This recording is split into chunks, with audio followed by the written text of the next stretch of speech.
yourself as Ram Dass the human? Who are you? How did you spend your time on Earth?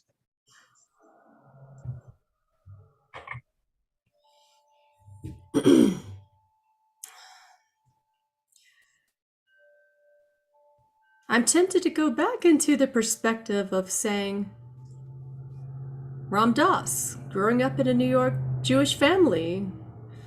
Ram Dass, before he even knew the given name of that. Ram Dass, just as neurotic as anyone else who does or doesn't meditate for that matter.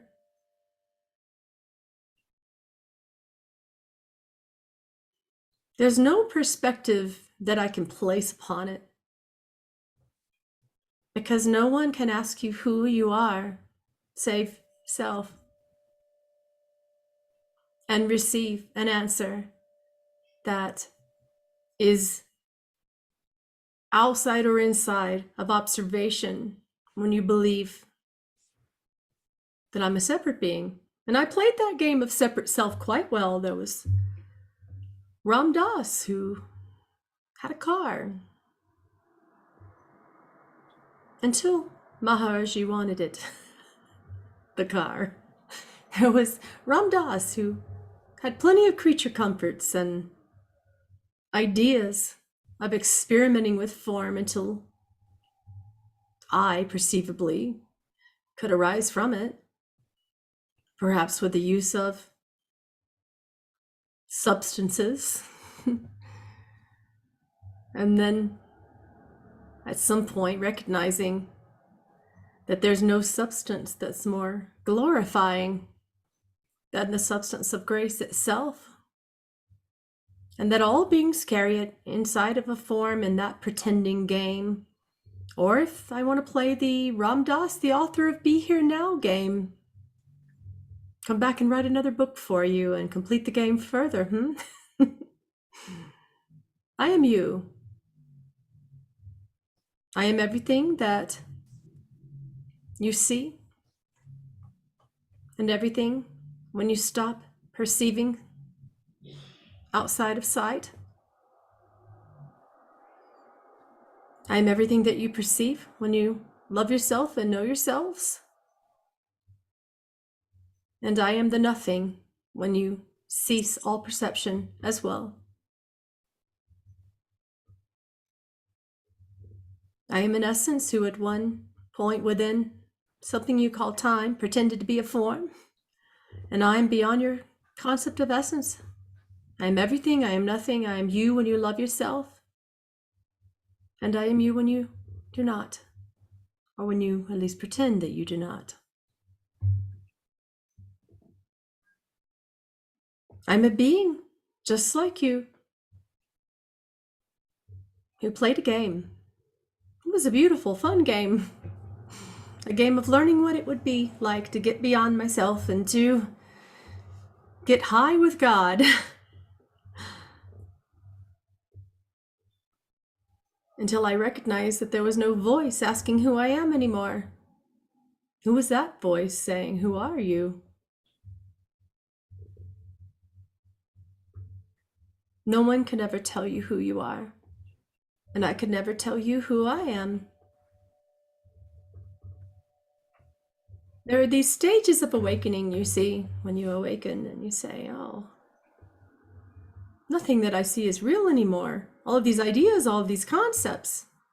At first you may feel very sad about that, or maybe you get very angry. Maybe you stomp around, do some drugs. I can't say I haven't been there. Maybe you meet God inside of that substance until you recognize that there are only tools that can be utilized or even abused.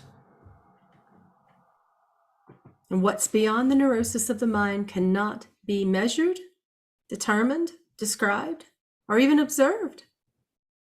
So how can I tell you who I am when there is no I? I would say that if you perceive me as an essence, a spirit, for what you may call it, I'm with my guru, I'm with my beloved, as and with, and all of those words That I was a being just like you, pretending to play a game and wanting to win at it.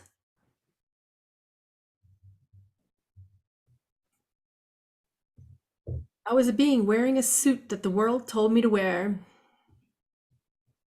and then taking it off and being naked before myself. Maybe the suit just got too tight.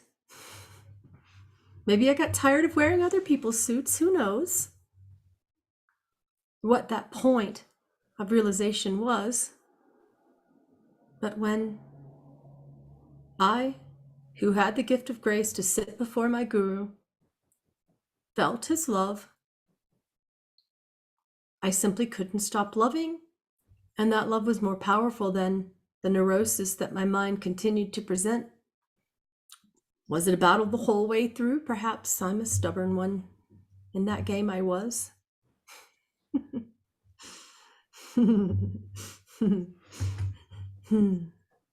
Many who would sit in that ashram today and remember me as I sat through it would either see me as the guru's pet or the most critical, analytical one who was always questioning him. How do you define yourselves? How can you see yourself outside of what the mind has told you is true? That is the everyday practice of the sacred. It's simply a practice of extending beyond all of your boundaries. Anyway, enough of my analytical ramblings again. I'm sure some of you have more pressing questions than who I am. I'm curious, why do you think Pamela wanted us to sit with you today? She wanted you to ask simple questions that you were afraid to ask anyone. She wanted you to ask that because she knows that you are where she has been and where I was when I was struggling with the mind and all the concepts that told me who I am, all the suits I wore, all the judgments and efforts that my neuroses prescribed for me to believe as truth. We all, when playing the game, wear those suits until they become too big or too small. It was an opportunity that she wanted to present to you to ask questions that you had asked before from perhaps other beings that you would call ascended or Christed or all of those fancy words that she uses.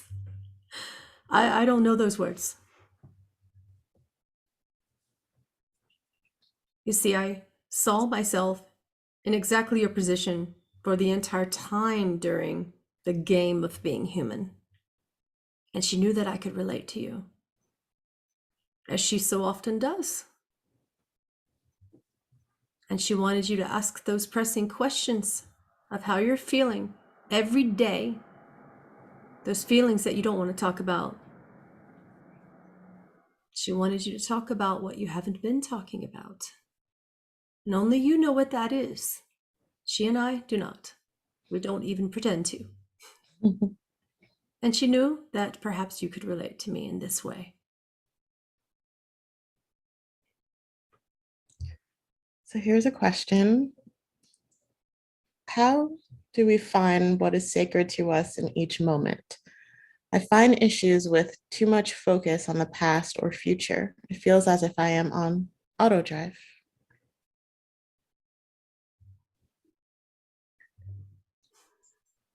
Who's driving the car? You see, I was one of those neurotic drivers, to put it mildly. And you could have perhaps asked, my Jewish father that there were two things that I thought I was good at. One of them was driving. I wanted to, and I prided myself upon being the most controlled, alert driver. And anyone who has ever ridden in a vehicle with me might say exactly the opposite. But you can either recognize that your car is being driven by something that is kind of like the neurotic control freak driver that I was.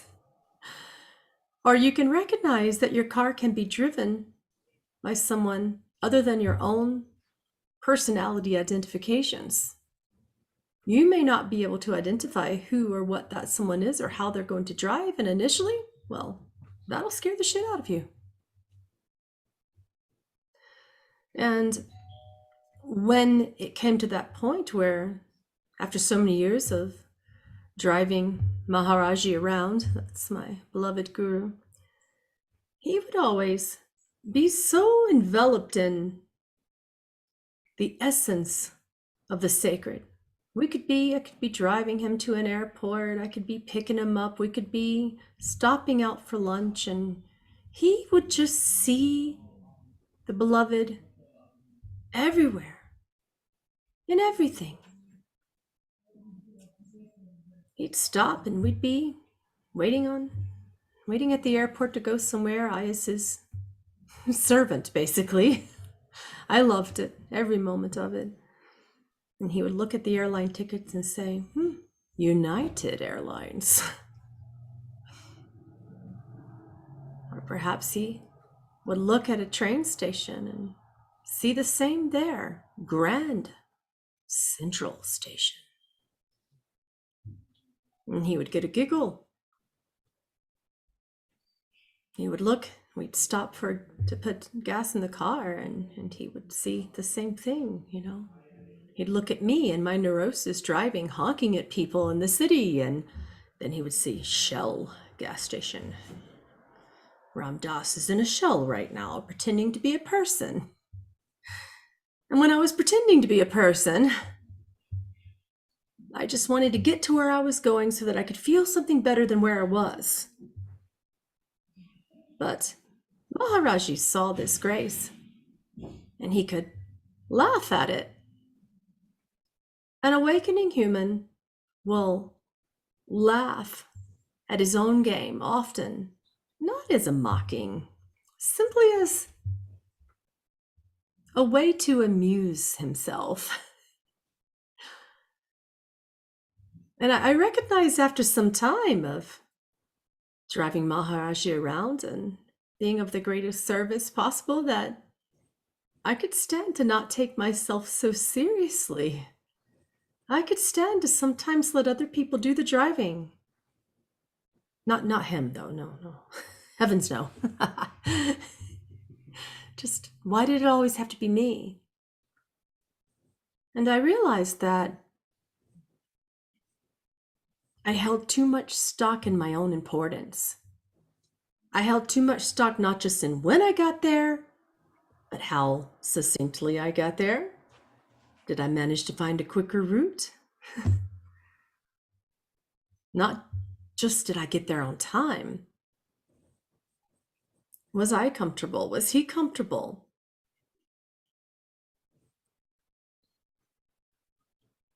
Was everything perfect?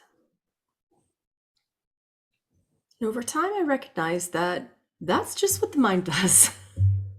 It wants to make everything so perfect. It wants to be in control. The only way to see the sacred is to release the control that the mind has over its own criticism, its own judgments, its own self-doubt, its own measurements, its own analysis of how something could be done or would be done better.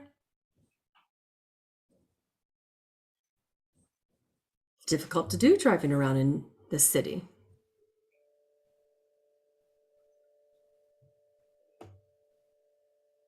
But what if you're not the driver? Practically speaking, some of you will say, well, Ram Dass, it's, don't own a car. Or you'll say, oh, well, Ram Dass, I like knowing what's going to happen in my life. I like being a complete neurotic control freak and calling it manifesting. Well, Ram Dass, I like being a complete neurotic control freak and calling it fully spiritually awakened. I like being a complete neurotic control freak and calling it having a good marriage, being a good parent, manifesting my purpose, using my abilities. I like to be a complete neurotic control freak and call it serving the world. Uncover your habits. Your habits simply cover the ways that you believe and you think that you are not worthy. Be fervent in uncovering whatever is keeping you from God. You know, we used to talk about this and people would say, well, do you renunciate, Ram Dass? I notice you don't have sex. I notice you don't have a partner. I notice you don't smoke or drink or have any of these thoughts of wanting to be outside of your grace.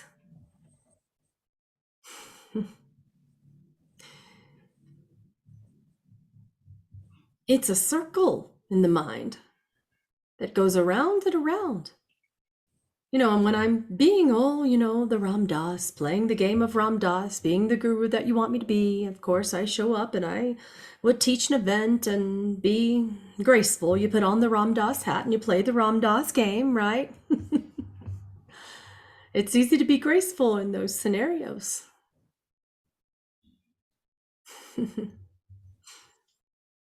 It's not about renunciation exactly. There are many of horny celibates, as I used to call it, that simply are focusing on what it's like to get to God. And the neuroses is still there in the background, beating up the celibate, constantly saying, but you still want sex, don't you? Therefore, you're not very godly now, are you?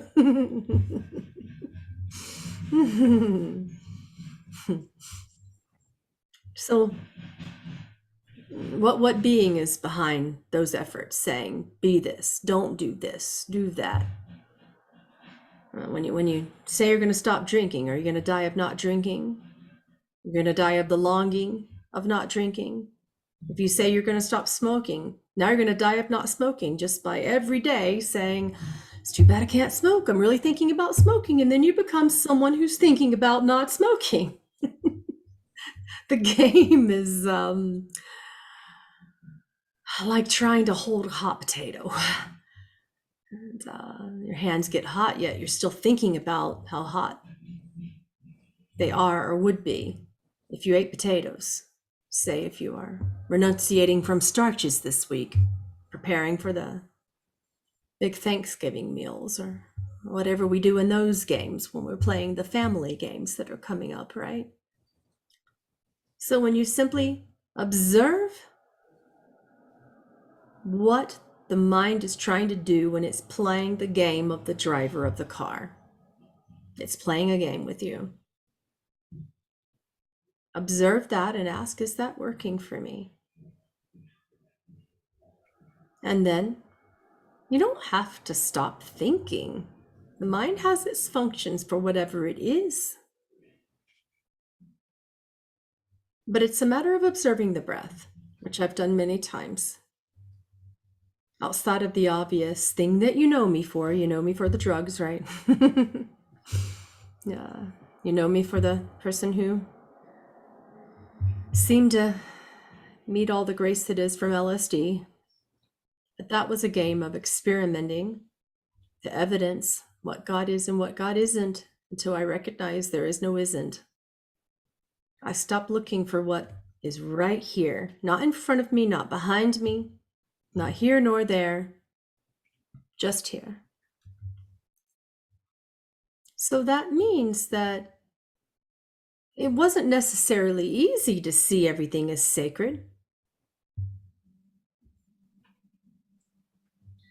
But did it become easier to realize the love that is? Not to say that I could love my neuroses, they have their function.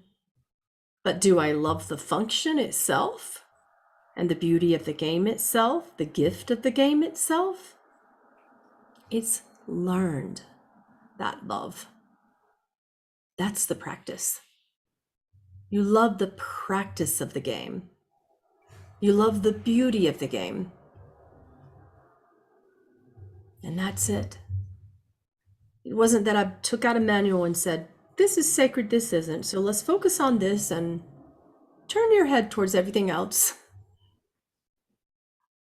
If you are walking down the street right now and you see someone else, another you, and that other you just happens to be in a good mood that morning and says, well, hi there, Ram Dass. How's it going? We're making Monday good? Or we could meet another you, and the other you says, why do you have those guru clothes on? When I first awakened, I would wear all of this stuff, and these beads and the clothes, and I'd want some good meals outside of the ashram. And of course, if you dress like an aspirant, you get treated as one. But then I had to make sure that I didn't order anything off the menu that would make me look non-guru-like, because that's not the game of the aspirant. Which you are you meeting? How are you loving the you that needs more love? Are you pushing those other yous away? It's only something to observe, not something to change. Not something to make different.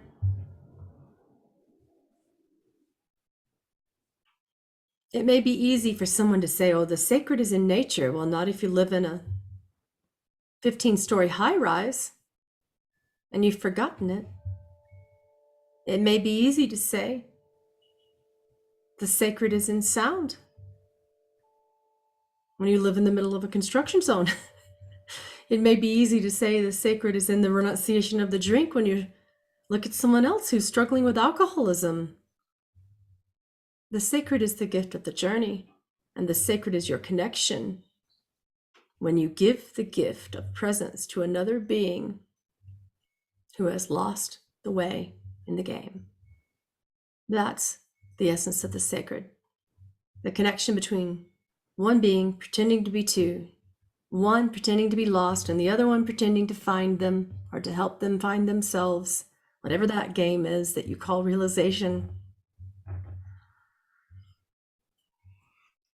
The sacred is in the fact that I can still play the game if I want, and help another awaken from it if they so choose.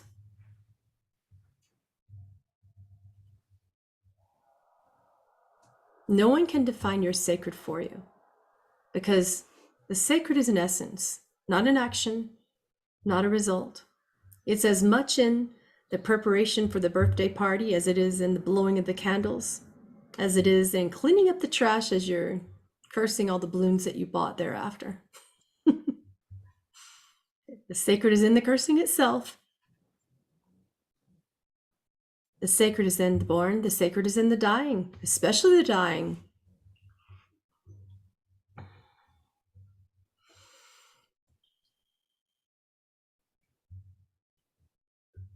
You don't talk enough for me to stop talking, so. You want me to interrupt you? You do? I just imagine there's something more important than my ramblings in the world at this time. So here's a question from Juana. I love to stuff my face with tiramisu to make sure I am not in the now. How can I make my peace with tiramisu and gluten? So have you labeled the food as something that's bad for you? You see, I would like that too. And in one of the stories that you know about me, I'll share it again in case you don't know it.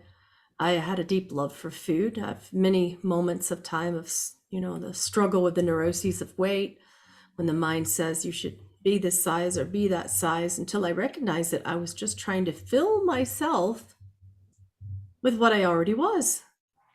And before realizing that you are that, love, it's easy to have what I call a cover. That eating neuroses is just a cover. The whole what do you want to call it?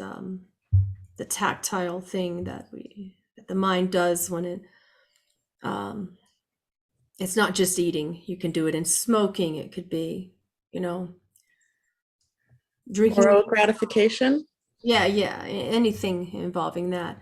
Chewing of gum, sucking the thumb is what children do for the exact same reason, right?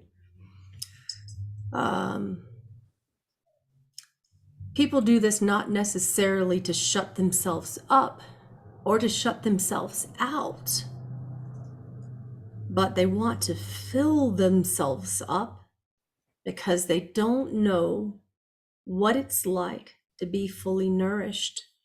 And they have confused nourishment of love with toxicity. This is the same when people could be on the precipice of what you would call, I suppose, an eating disorder.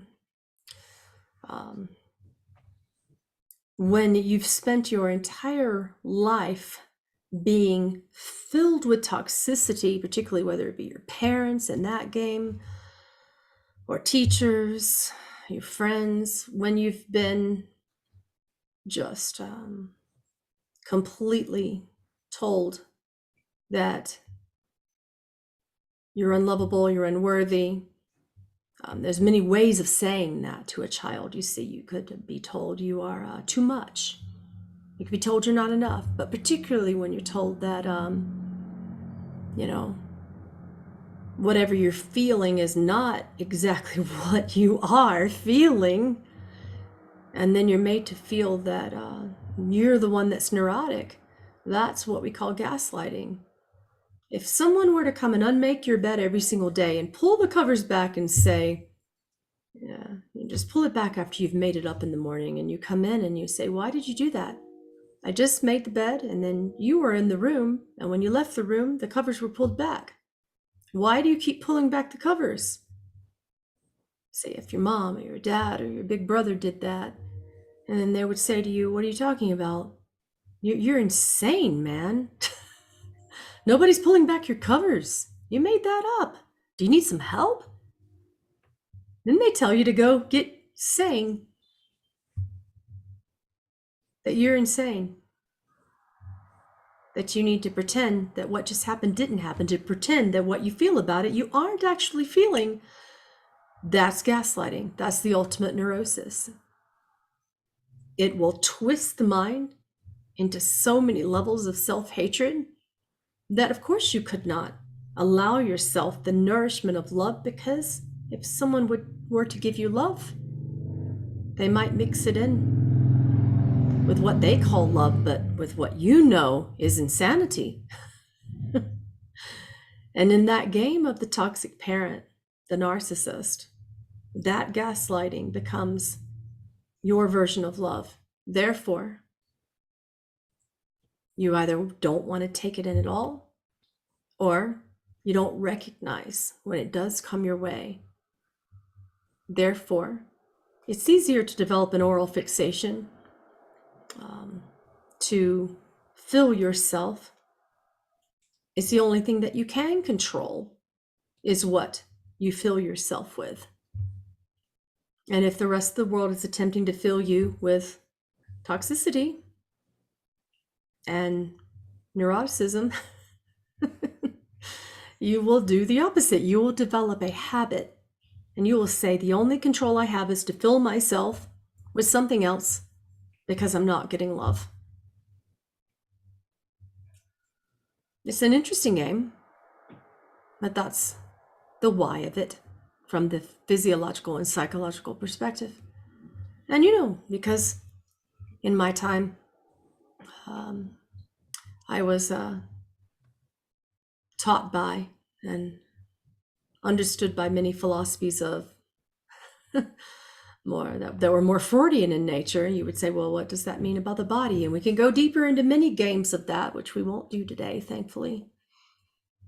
But essentially speaking, with that, you just want to spend some time getting outside of your own neuroses, your own judgments of love, and how love nourishes you or how you starve yourself from it.